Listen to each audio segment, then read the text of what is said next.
اعوذ باللہ من الشیطان الرجیم بسم اللہ الرحمن الرحیم وقلنا اور حکم دیا ہم نے یا آدم اے آدم اسکن تو رہ انتا تو وزوجکا اور تیری بیوی جنتا جنت میں واؤ اور قلا تم دونوں کھاؤ منہا اس سے راغدن سیر ہو کر یا بافراغت حیثو جہاں سے شئتما تم دونوں چاہو ولا اور نہ تقربا تم قریب جانا ہذہ الشجرۃ اس درخت کے فتکونا پس تم ہو جاؤ گے من الظالمین ظالموں میں سے فأزلہما پس بہکا دیا یا ہلا دیا ان دونوں کو شیطان نے انہا اس جگہ سے جہاں وہ رہتے تھے فأخرجہما پھر نکلوا دیا اس نے ان دونوں کو مما اس عیش و عشرت سے کانا جو تھے وہ فیہ اس میں وقلنا اور حکم دیا ہم نے اہبطوا تم نیچے اترو بعضکم بعض تمہارا لبعض بعض کا عدو دشمن ہوگا ولکم اور تمہارے لیے فی الارض زمین میں مستقر ٹھکانہ ہے ومتاع اور فائدہ اٹھانا ہے الی حین ایک مدت تک فتلقا پس سیکھ لیے آدم علیہ السلام نے من ربہ اپنے رب سے کلمات چند کلام فتابا بس توجہ فرمائی علیہ اوپر اس کے یعنی اللہ تعالیٰ نے توجہ فرمائی اوپر اس کے انہو بے شک وہ ہوا وہ تواب توبہ قبول کرنے والا رحیم رحم فرمانے والا ہے قلنا حکم دیا ہم نے اہبطوا نیچے اترو منہا اس سے جمیعاً سارے کے سارے فإما بس اگر یأتینکم آئی تمہارے پاس منی میری طرف سے ہدن ہدایت فمن بس جس نے تابعہ پیروی کی ہدایہ میری ہدایت کی فلا خوف پس نہ خوف ہوگا علیہم ان پر ولا ہم اور نہ وہ یحزنون غمزدہ ہوں گے والذین اور وہ لوگ کافروا جنہوں نے کفر کیا وکذبوا اور جھٹلایا بآیاتنا ہماری آیات کو اولئک وہی لوگ ہیں اصحاب النار آگ والے ہم وہ فیہا اس میں خالدون رہنے والے ہوں گے۔ جب آدم علیہ السلام کی فضیلت اور زمین پر خلافت کے لیے ان کی صلاحیت فرشتوں پر واضح ہو گئی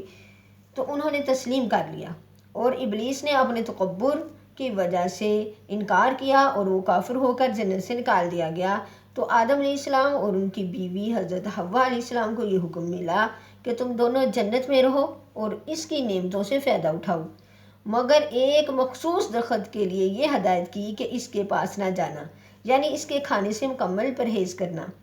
شیطان جو آدم علیہ السلام کی وجہ سے مردود ہوا تھا وہ خار کھائے ہوئے تھا، اس نے کسی طرح موقع پا کر اور بہت سی مصلحتیں بتا کر ان دونوں کو اس درخت کے کھانے پر آمادہ کر دیا۔ حضرت آدم اور حضرت حوا کی اس غلطی کی وجہ سے ان کو یہ حکم ملا کہ اب تم زمین پر جا کے رہو، اور یہ بھی بتا دیا کہ زمین کی رہائش جنت کی طرح راحت و آرام والی نہیں ہوگی، بلکہ وہاں آپس میں اختلافات اور دشمنیاں بھی ہوں گی جس سے زندگی کا لطف نہیں رہے گا۔ وقلنا اور حکم دیا ہم نے اے آدم تو رہ اور تیری بیوی جنت میں۔ یہ واقعہ حضرت آدم علیہ السلام کی تخلیق اور ملائکہ کے سجدے کے بعد کا ہے کہ تم دونوں اس جنت میں رہو۔ وَقُلَا مِنْهَا رَغَدًا حَيْثُ شِئْتُمَا اور تم کھاؤ جہاں سے تم چاہتے ہو بافراغت یعنی سیر ہو کر۔ حضرت آدم اور حضرت حوا علیہ السلام کو اللہ تعالیٰ نے فرمایا کہ جنت کے پھل بافراغت استعمال کرتے رہو، اور ان کے حاصل کرنے میں یعنی بافراغت کہتے ہیں کہ ان کو حاصل کرنے میں تمہیں کسی محنت کی ضرورت نہ ہوگی اور نہ ہی یہ فکر ہوگی کہ یہ غذا ختم ہو جائے گی، لیکن ساتھ ہی اللہ تعالیٰ نے حکم دیا وَلَا تَقْرَبَا هَٰذِهِ الشَّجَرَةَ فَتَكُونَ مِنَ الظَّالِمِينَ کہ اس خاص درخت کی طرف اشارہ کر کے فرمایا کہ اس کے قریب نہ جانا۔ اصل مقصد تو یہ تھا کہ اس کا پھل نہ کھاؤ، لیکن تاکید کے طور پر ایسا کہا گیا کہ اس کے پاس بھی نہ جاؤ۔ یہ درخت کون سا تھا قرآن مجید نے اس کی کوئی متعین نہیں کیا، اس کے بارے میں کوئی خاص نہ ہی کسی حدیث سے مذکور ہے، لیکن بعض مفسرین نے اس کو گندم کا درخت قرار دیا، بعض نے انگور کا، کسی نے انجیر کا، مگر قرآن اور حدیث نے اس کو مبہم چھوڑ دیا ہے اور ضرورت بھی نہیں ہے کہ اس بات میں جایا جائے۔ فَتَكُونَ مِنَ الظَّالِمِينَ یعنی اگر تم نے یہ درخت کھایا تو ظالموں میں سے ہو جاؤ گے۔ فَأَزَلَّهُمُ الشَّيْطَانُ عَنْهَا شیطان نے حضرت آدم اور حضرت حوا کو جو ہے مائل کر کے ایک غلطی کروا دی۔ قرآن کے یہ الفاظ صاف اس کا اظہار کر رہے ہیں کہ حضرت آدم علیہ السلام اور حضرت حوا علیہ السلام کی یہ خلاف ورزی اس طرح کی نہ تھی کہ جو عام گناہ گاروں کی طرح سے ہوتی ہے، یعنی کہ اپنی مرضی کی نہ تھی، بلکہ شیطان نے کسی دھوکے اور فریب میں مبتلا کر کے ایسا کام ان سے کروایا کہ جس درخت کو کھانے سے منع کیا تھا وہ اس کا پھل کھا بیٹھے۔ یہاں یہ سوال ہوتا ہے کہ جب شیطان کو سجدے کے انکار پر پہلے ہی مردود کر کے جنت سے نکال دیا گیا تھا تو یہ آدم اور حضرت حوا علیہ السلام کو بہکانے کے لیے جنت میں کیسے پہنچا؟ تو اس کا جواب یہ ہے کہ شیطان کے بہکانے اور وہاں تک پہنچنے کی بہت سی صورتیں ہو سکتی ہیں۔ یہ بھی ممکن ہے کہ ملاقات کے دوران بغیر ملاقات کے ہی ان کے دلوں میں وسوسہ ڈالا ہو، اور یہ بھی ممکن ہے کہ کیونکہ شیطان جنات میں سے ہے، اللہ تعالیٰ نے جنات کو بہت سی تصریفات پر قدرت دی ہے۔ وہ عام طور پر انسانوں کی طرح نہیں ہوتے، وہ مختلف شکلیں بھی جو ہے وہ اختیار کر سکتے ہیں۔ وہ کوئی شکل اختیار کر کے حضرت آدم علیہ السلام کے پاس گیا ہو، یا یہ بھی ہو سکتا ہے کہ وہ کسی سانپ وغیرہ کی شکل میں جنت میں داخل ہوا ہو، اور یعنی ساری باتوں کا سبب یہی ہے کہ حضرت آدم علیہ السلام کا دھیان اس دشمنی کی طرف نہ گیا جو اللہ تعالیٰ نے بتائی تھی کہ شیطان تم دونوں کا دشمن ہے۔ ایک جگہ قرآن مجید میں آتا ہے کہ قاسمہما انی لکما لمن الناصحین، شیطان نے ان دونوں کے سامنے قسمیں کھائی کہ میں تم دونوں کا خیر خواہ ہوں، قسمیں کھا کر ان کو متاثر کیا۔ فاخرجہما مما کانا فیہ، پھر نکلوا دیا ان کو اس عیش و عشرت سے جس میں وہ رہتے تھے۔ یہ دھوکے کی وجہ سے ہوا، شیطان نے جو ان کو دھوکہ دیا تھا۔ اللہ تعالیٰ نے فَقُلْنَا اهْبِطُوا مِنْهَا فَقُلْنَا اهْبِطُوا بَعْضُكُمْ لِبَعْضٍ عَدُوٌّ، اور حکم دیا ہم نے تم نیچے اتر جاؤ، یعنی اس جنت سے نیچے اتر جاؤ جس طرح تم شیطان کے دھوکے میں آ گئے تو اب جنت سے نکال دیے گئے۔ اور اللہ تعالیٰ نے وَقُلْنَا اهْبِطُوا بَعْضُكُمْ لِبَعْضٍ عَدُوٌّ، یعنی ہم نے حکم دیا کہ تم نیچے اتر جاؤ اس طرح کے بعض تمہارا بعض کا دشمن ہوگا۔ اس کے مخاطب حضرت آدم علیہ السلام اور حوا تھے کہ دنیا میں جا کر جو ہے یہ انسان ایک دوسرے کا دشمن ہوگا۔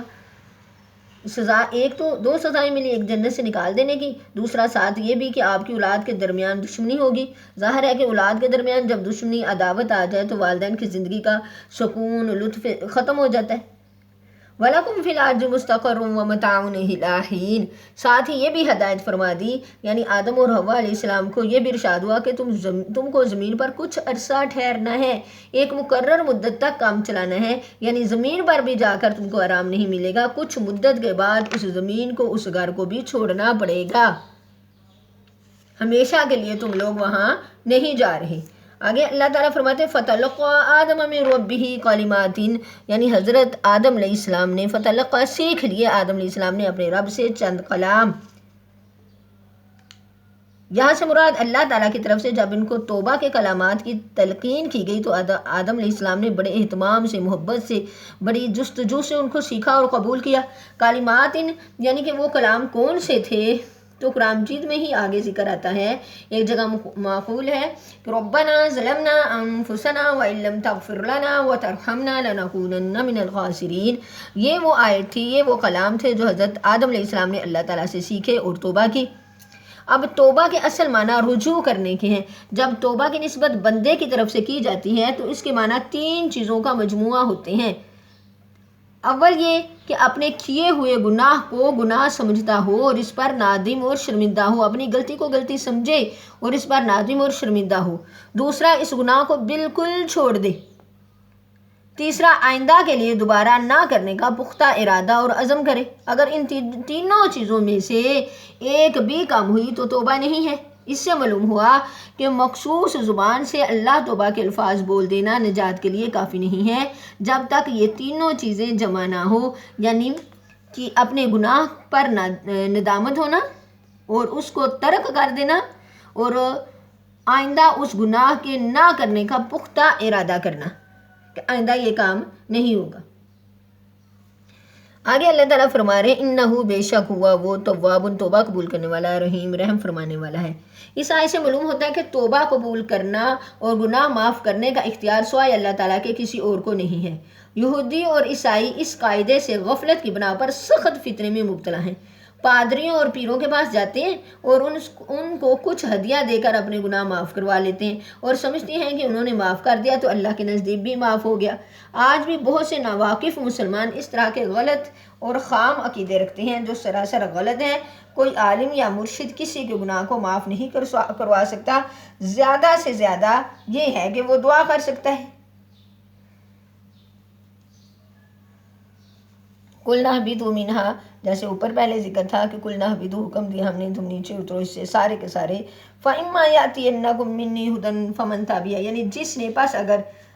تم سارے کے سارے جنت سے نیچے اتر جاؤ، پس اگر آئی تمہارے پاس میری طرف سے کوئی ہدایت، یعنی اللہ تعالیٰ کی طرف سے نبی یا کتاب، یہ اللہ تعالیٰ کی طرف سے ہدایت آئی، فمن تبع ہدایا، اللہ تعالیٰ ساتھ ہی فرما رہے ہیں جس نے پیروی کی میری ہدایت کی، فلا خوف علیہم ولا هم یحزنون، نہ کوئی خوف ہوگا ان پر اور نہ وہ غم زدہ ہوں گے۔ یعنی جنہوں نے اللہ تعالیٰ کی، یہاں ہدایت سے مراد انبیاء کرام ہیں، اللہ تعالیٰ نے انبیاء کرام کو بھیجا ہدایت دے کر، ساتھ اپنی کتابیں بھیجی، صحیفے بھیجے، یعنی جنہوں نے ان کی پیروی کی تو ان کا آگے انعام آ رہا ہے۔ دو انعامات اللہ تعالیٰ ذکر فرما رہے ہیں، ایک یہ کہ ان پر کوئی خوف نہ ہوگا اور دوسرا کہ وہ غمگین نہ ہوگے۔ خوف ہوتا ہے پیش آنے والی کسی تکلیف اور مصیبت کا اندیشہ ہو، اور غم ہوتا ہے کسی چیز کے چلے جانے کا، کسی چیز کی عیش و عشرت یا کوئی چیز جو ہاتھ سے نکل گئی دوبارہ نہیں مل سکتی، اس کا غم ہوتا ہے۔ تو جو ایمان والے ہیں، لا خوف علیہم ولا هم یحزنون، یعنی نہ، جب قیامت والے دن وہ اللہ کے سامنے حشر کے میدان میں کھڑے ہوں گے تو ان پر کوئی خوف اور غم نہیں ہوگا۔ یعنی خوف اور غم سے مراد یہ ہے کہ تو نہ ہی انہیں آگے اپنے اعمال کا کوئی خوف ہوگا، ان کے اعمال نامے ان کو دائیں ہاتھ میں دیے جائیں گے، وہ پولیس راہ سے بجلی کی طرح گزار دیے جائیں گے۔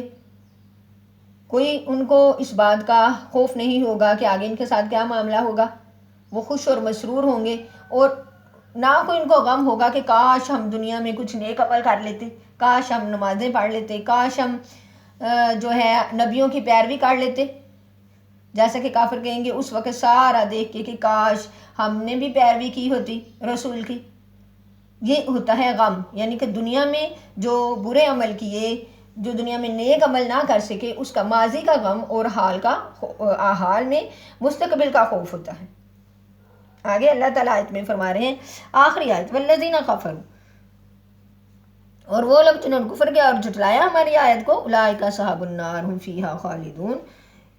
جو لوگ اللہ تعالیٰ کی بھیجی ہوئی ہدایت کی پیروی نہیں کریں گے ان کا ٹھکانہ ہمیشہ ہمیشہ کے لیے جہنم ہوگا۔ اس سے مراد ہے کہ وہ لوگ ہیں جو ہدایت کو ہدایت سمجھنے اور اس کی پیروی کرنے سے انکار کرتے ہیں، یعنی کافر، اور مومن جو ہدایت کو ہدایت ماننے کا اقرار کرتے ہیں اور عملاً ایسے ہی گناہ گار ہوں، ایسے گناہوں کی سزا بھگتنے کے بعد بالآخر وہ جنت سے نکال دیے جائیں، جہنم سے نکال دیے جائیں گے۔